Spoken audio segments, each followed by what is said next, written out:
I see Diogenes' inscriptions scattered around Inoandaa as a gigantic jigsaw puzzle.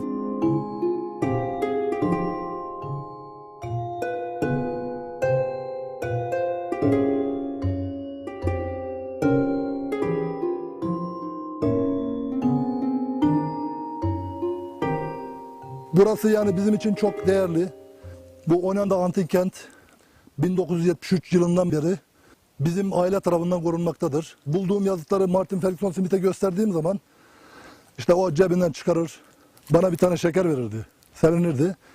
O kendisini buraya adamış birisi. Smith'in bana vermiş olduğu şekeri yiyorum ve kabuğunu da bu ağaca asıyorum.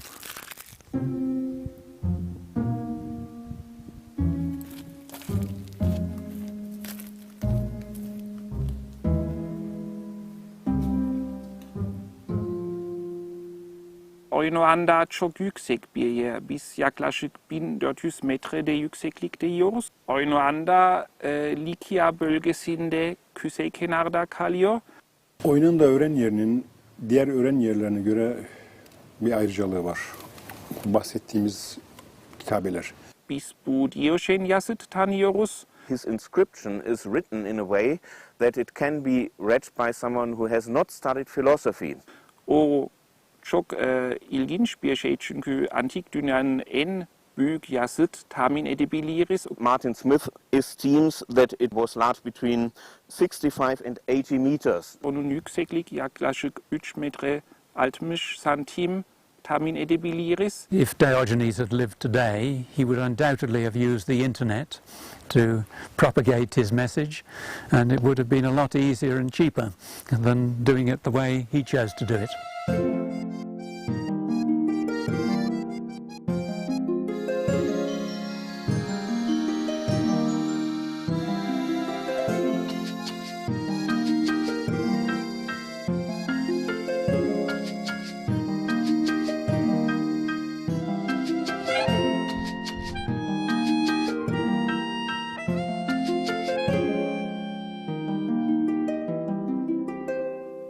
I made my first visit to Inoandaa 43 years ago in 1968, and I came here making a kind of pilgrimage to see where this extraordinary man Diogenes set up his remarkable inscription.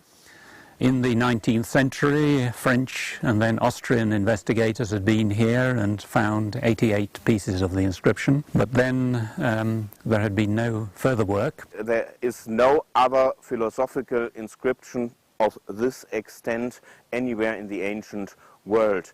There is some parallel in the east of China where there are the Buddhistic rock inscriptions of the 5th, 6th century AD in the landscape, but here obviously we are not in the landscape, but here we are in a town. In this town, a stoa, which was a public building, contained moral and philosophical advice. During my first days on the site in 1968, I rediscovered many of the pieces found in the 19th century, and then one day was having a picnic with a young Turkish villager from Ingialala. We came to this spot here and we sat down to have our lunch, and I had been drinking from a bottle, a fizzy drink, and I needed to something which to take the cap, the metal cap off the top of the bottle, so I used the top of this stone, which at that time was buried in the ground up to that point, and I could see some very worn letters there. When I studied the texts that had already been published, I realized it must be a new piece. So this was the start of quite an interesting and important story.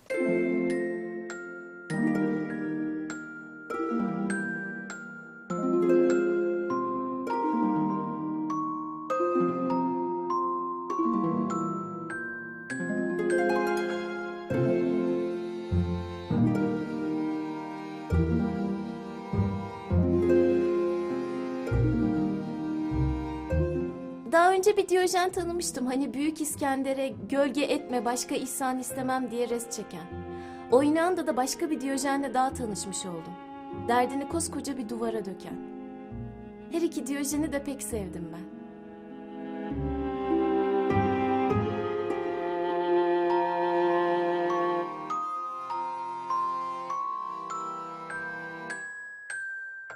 In 1884, among the first pieces which were found was this large stone, which contains some hint to the building on which the inscription was written. I think it would be nice to read Martin Smith's translation of these lines.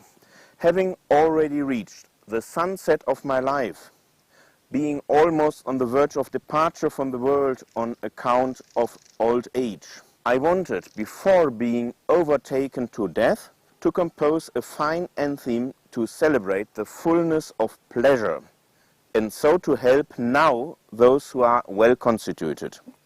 Now, if only one person, or two, or three, or four, or 5 or 6 people were sick, as he puts it, with false opinions, he would visit them individually and give them the best advice he could. But in fact, most people are sick with false opinions. And their number is increasing, for in mutual emulation they catch the disease from one another like sheep. And he sees himself as a doctor. The idea that philosophy is a medicine for the mind, for the soul, this is very prominent in Epicurean philosophy. It is right to help also generations to come, and because they belong to us, though they are still unborn. And besides, love of humanity prompts us to aid also the foreigners who come here. He calls them all so-called foreigners because there's really no such thing as a foreigner, because the whole world is one country for human beings.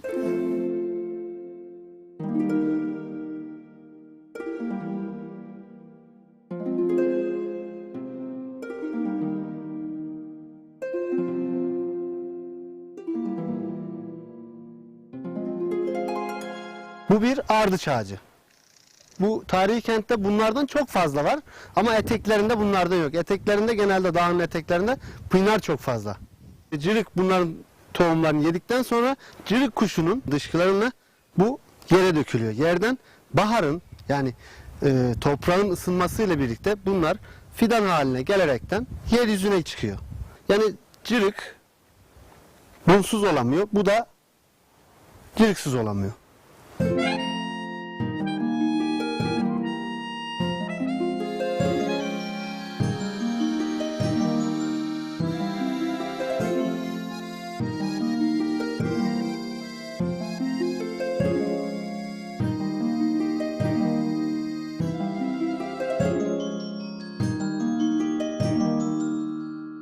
The inscription itself consisted in 7 stone layers, and this part here belongs to the lowest layer. It was a treatise on ethics, and below there run a line with maxims of Epicurus. This is very important because these maxims of Epicurus were already known to the scholars, and so from the missing parts we can deduce how large the inscription was. We know from the inscription, from what Diogenes tells us in the preface to his Physics, which is also the preface to the whole inscription, that he had his inscription carved in a stoa, in a colonnade. But we do not know exactly where the stoa was, but we assume that it was on or very near the esplanade, which was the earlier marketplace or agora of the city in Hellenistic and early Roman period. Above there was another layer about 40 centimeters high, which contained a writing on physics. Epicurean physics is an atomistic physics. That's very important because the model of physics in our days is still an atomistic model. Then, as a third layer, there were letters of Diogenes and maxims written by Diogenes himself on single stones. There was a fourth layer which also contained letters partially by Diogenes, partially attributed to Epicurus, and other 3 layers contained one single writing on old age. Diogenes' inscription is an important part of the evidence for Epicureanism flourishing in the 2nd century AD.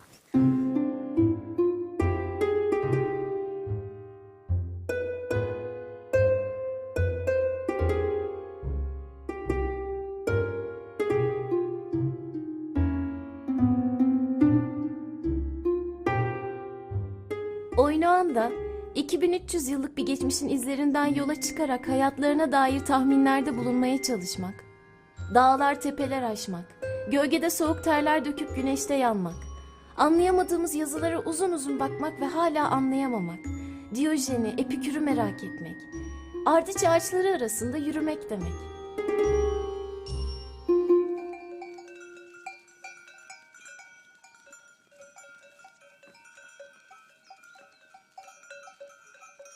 The text here is part of an argument in Diogenes' physics treatise in which he refutes the theories of dreams propounded by philosophical opponents, specifically the Stoics, his favorite opponents of the Epicureans, who believed that dreams are empty figments of the imagination. And the view of Democritus, who, in the opinion of the Epicureans, attached too much importance to dreams, regarding them as veridical. Well, here we see a 10-line column writing, which is presumably a letter of Epicurus to his mother. The situation is a very common situation. The son is studying somewhere abroad, and the mother was obviously concerned about his income and whether he lived well. Epicurus was in Athens and his mother was not in Athens, and she had a dream, and her son appeared in the dream, and she believed this to be a bad sign. And Epicurus explains that dreams are nothing bad and so on. He says that his life is improving from day to day, and so his happiness is now godlike, isotheon.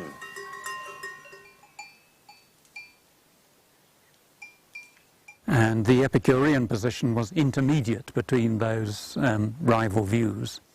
They didn't think that dreams are veridical, but at the same time they have a reality, as is shown by the effect which they can have on human beings, causing them, for example, if they have nightmares, to sweat with fear, or also there's mention here of erotic dreams causing the ejaculation of seamen.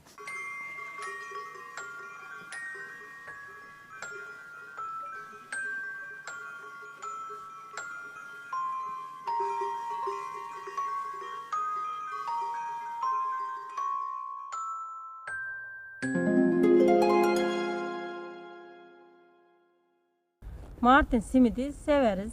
Eskiden beri gelir. Benim çocuklarım acıkandan beri.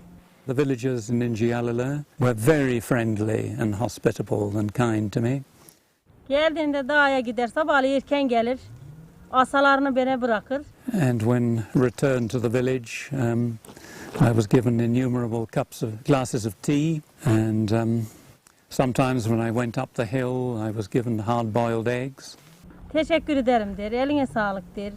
And when I came down, I was given flowers, and of course I brought presents with me from the United Kingdom. Bardak altı getirdi. Ön peştemalı getirdi yani şey. It was just a wonderful friendship, and I thought it only right to dedicate my work to the villagers. Geleceği zaman da seviniriz onu geleceğinde.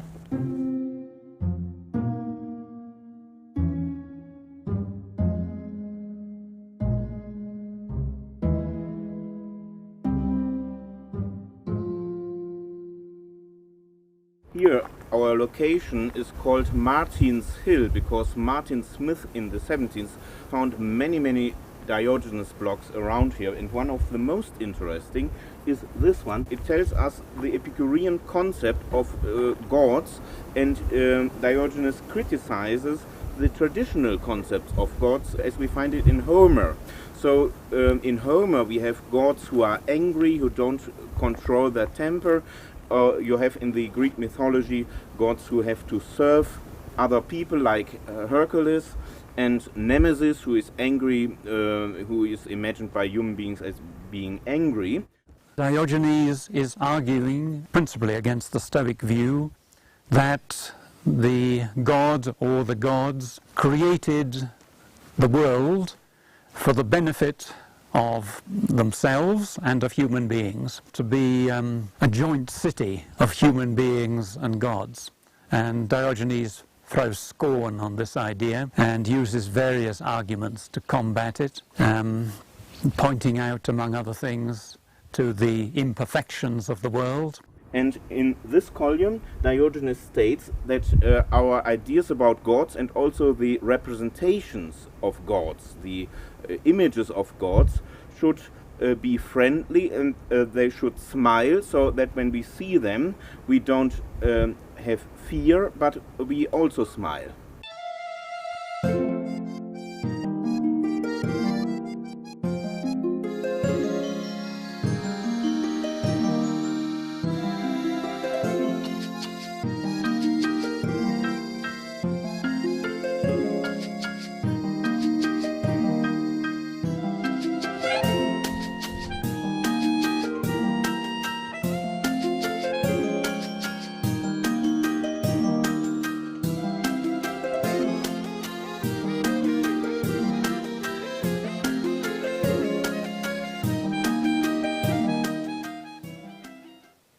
If we speak about someone who enjoys his life, people normally think about those who are drinking and whatsoever.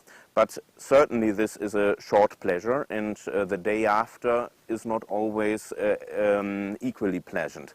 So the Epicurean hedonism, which is the science of pleasure, we can call hedonism a sort of science of pleasure, analyzes the pleasures in a more rational way. The Epicureans distinguished the pleasures of movement, kinetic pleasures, from the pleasures of rest, the static pleasures, which are more lasting and worthwhile, though not as intense. The Epicurean philosophy believes that the soul after our death is dissolved, so that we don't have any more feelings after our death, and there is no paradise and no afterlife. So it is important that we do things right in our life, because the life is the only criterion for our happiness. There were others in the ancient world who believed that pleasure is the highest good, notably the Cyrenaic school, who followed Aristippus of Cyrene. And they believed in the value of kinetic pleasures. The idea was that you should take as much pleasure as you could. I don't say entirely regardless of the effects, but there was a sharp difference of opinion between the Cyrenaics and the Epicureans. But many critics of Epicureanism in the ancient world didn't understand the Epicurean position properly, and accused the Epicureans of being only concerned with the pleasures of the stomach. That is totally unjust.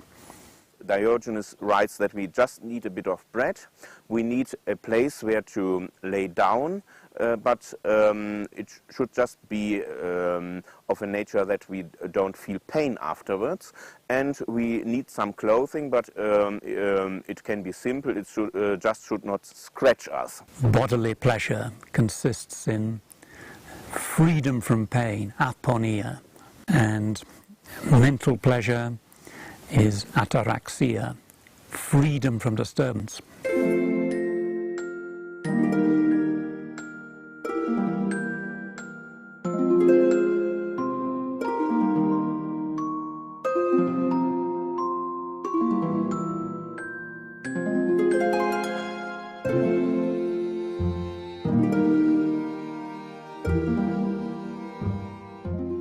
Hakikati isterseniz devasa bir taş kütlesine kazıyın. Sonuçta yine anlayanı çıkmayacak, toprağa karışacak ve yine anlaşılmayı bekleyecektir.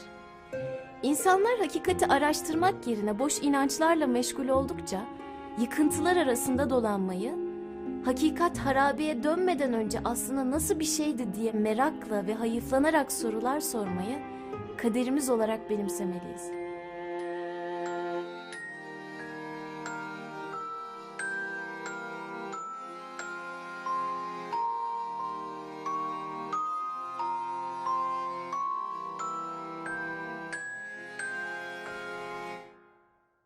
When I was younger, I shared the view that Epicureanism might perhaps become something popular in today's world. I'm more cynical about that now, I think. But it was a philosophy, which was also a way of life, which people embraced over 7 centuries, 3 centuries BC and 4 centuries AD, and it worked for them. There's no reason why it shouldn't work for us, really. The core of Epicurean philosophy is that we have to pay attention to our life which is happening now, and to think about the present times, not to worry too much about the future, and to enjoy the records of the past. Epicureanism was, in the ancient world, a society of friends. Friendship was at the heart of Epicurean philosophy. So much so that Epicurus called friendship an immortal good, and by that he meant something more than ordinary human friendship, but the friendship and fellowship of human beings who share the same ideals and the same philosophy. Epicureans differed from other philosophical schools. Epicurus, when he founded his school in Athens, he did not found it in a large stoa as the Stoics did, or in a gymnasium as Plato and Aristotle did, but he bought a garden, and in this garden there was a house, and everyone lived together. Also women lived in this community. Epicurus himself had women in his school. He was the first Greek philosopher to admit them. And they shared everything, and we are told that at a moment in which Athens was in difficulties, Epicurus gave the matters to survive for hundreds of people.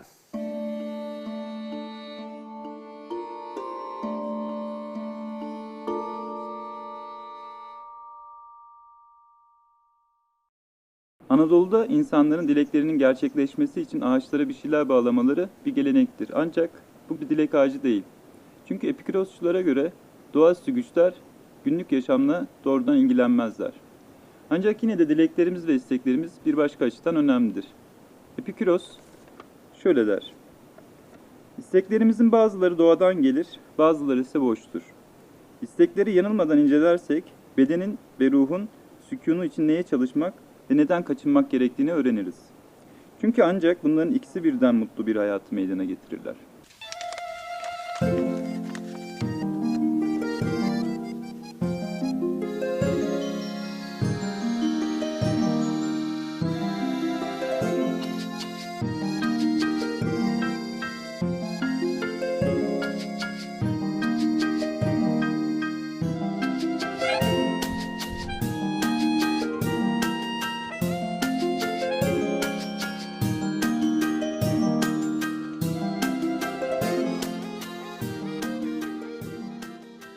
Burada bir kazevinin, eğer bu olamayacaksa, bu eserlerin muhafaza edileceği güvenli bir mekanın oluşturulması gerekiyordu. Bugünkü yüzey araştırma ekibiyle görüştük. Kazı deposu dediğimiz metalden yapılmış ancak standartları ve yapım koşulları çok iyi olan bugünkü depo ortaya çıkartıldı ve ayrıca oradaki görevli personelimizin de kötü hava koşullarında kendisini sığınabileceği bir mekan oldu ayrıca. The only scientific excavation to have been held at Inoandaa was in 1997. We excavated at 3 points on the esplanade. The small excavation we had here was very successful, but very limited. It would be good to excavate all along the line here.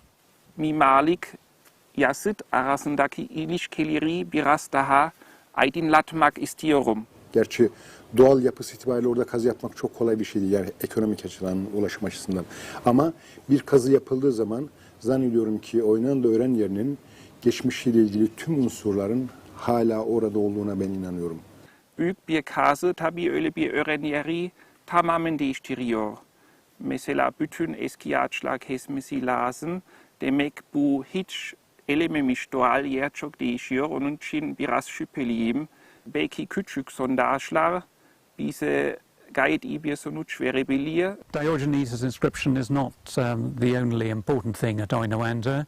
We would like to find out much more about this area, which was very important in the Hellenistic and early Roman period. Biz diyebiliriz epigraf uzmanlar için bu gerçekten bir Eldorado, bir çok zengin bir yer. Bu Diyojen yazıt var, bir Demosthenes yazıt var, ondan sonra üçüncü önemli yazıt var. Lützinia Flavila'nın mausoleum üzerinde yazmış yazıtlar.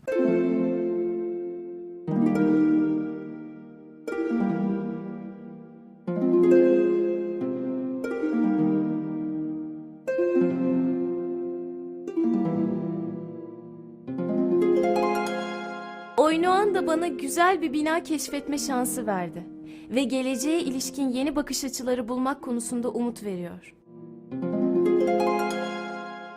If Diogenes were alive today, he would make exactly the same comments about contemporary society as he made about his own. Most people have false opinions. Look at wealthy people, look at powerful people in the world, politicians, so on. They don't really have happy lives. Diogenes would have given them the same advice as he gave his contemporaries. Limit your desires, live a quiet life, study philosophy, of course, and cultivate friendship.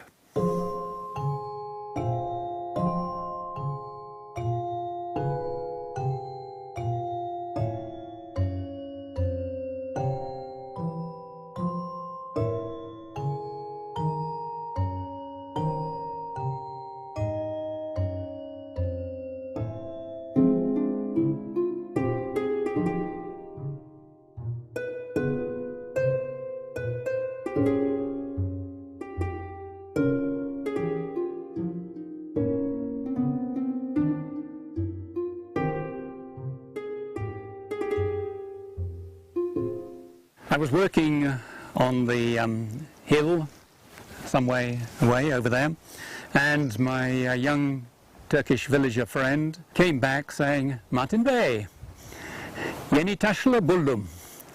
And when he brought me down the slope here, I thought it can't be Diogenes, because no Diogenes pieces have been found in this part of the site. As I said, I was feeling rather ill. When I came into this doorway, I could not believe my eyes. 6 new fragments in one place. It was just extraordinary. Of course, on the one hand, I was very pleased. On the other hand, I was really rather ill, and I thought, how on earth am I going to record all these? So I had to photograph them, make squeezes and copy them and draw them. But it was all very exciting. And this, I think, is the single most important find that I've been involved in on this site. And whenever I come down this place, I kiss this stone, because I love Diogenes and I love the work here, the place, and this is so important.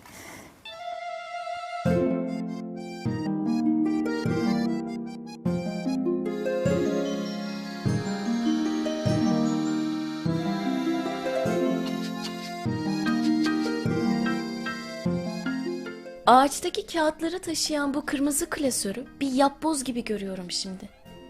Ve kendimi ardıç ağacındaki şifreleri aktaran bir ardıç kuşu gibi hissediyorum.